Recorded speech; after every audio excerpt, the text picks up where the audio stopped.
Hi, microclass. Dr. Seibert here, talking to you a little about your lessons the last couple weeks. And I want to start off with, I believe Pearson was having maintenance done Sunday night. Some of you emailed me about not being able to get on the website, and I couldn't get on it either. So if you have some homework that needs to get turned in, I'll give you a couple more days to get it in. So that was just an unfortunate thing that happened on a Sunday night when we all do stuff. So anyway, we're looking at monopolies and monopolistic competition, which would seem the same, but they're not.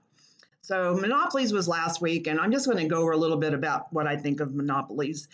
Really, I think companies like maybe Google, maybe Facebook, probably Amazon are tipping to be monopolies.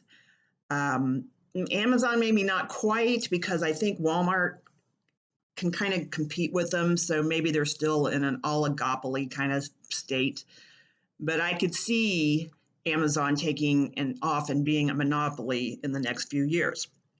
Now, Google and Facebook, and probably Twitter a little bit, they seem to be monopolies because, as we saw with Twitter, they can just turn people off if they don't like what they're saying. Facebook kind of does the same thing.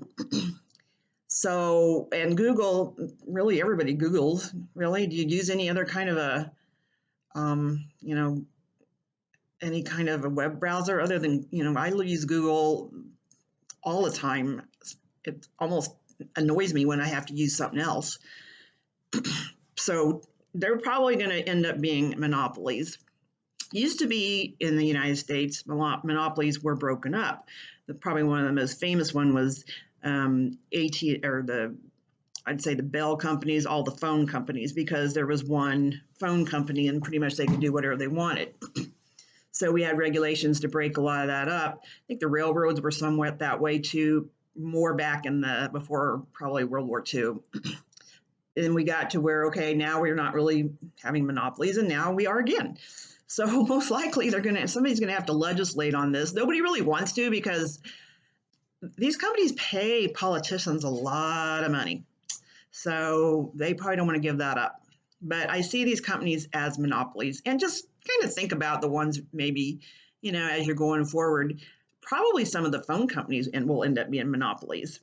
I mean, we have Apple and we have Samsung. I mean, to me, right now they're probably oligopolies, but is Samsung like Apple? I mean, Apple stock is off the charts. So when there's only one, then we don't get better prices. So we really do want competition. So we do have good prices. So then on the kind of the opposite end of that is our monopolistic competition. So that is more, to me, is like pizzas. So a pizza is a pizza is a pizza, maybe. And we can get it at Walmart. We can get it at, Pizza Hut. We can go to many different places to get a pizza. So what differentiates that? Maybe price, but really not, because a lot of them are very cheap. So when we have this problem, we do need to differentiate to make us different. Obviously, differentiate. And so people will know that we're different. And hopefully we'll have a draw for our product. Then start, staying with the pizza. To me, I see like a Little Caesars, maybe a lower priced pizza, maybe Domino's, not sure. Pizza Hut being a little more upscale, adding new pizzas, that kind of thing, pasta. Plus they have sit-down restaurants still, where the others do not. They're just delivery and takeout. So little things like that do differentiate companies. So they do seem a little bit different. So there's probably a lot of ones to think about when you're thinking about, monopolistic competition, trying to be that little difference that makes somebody want to buy. So I don't know. That was one of the things I always think about when I think about that subject. And there's probably other ones. So just whatever you can associate to remember what the concept is.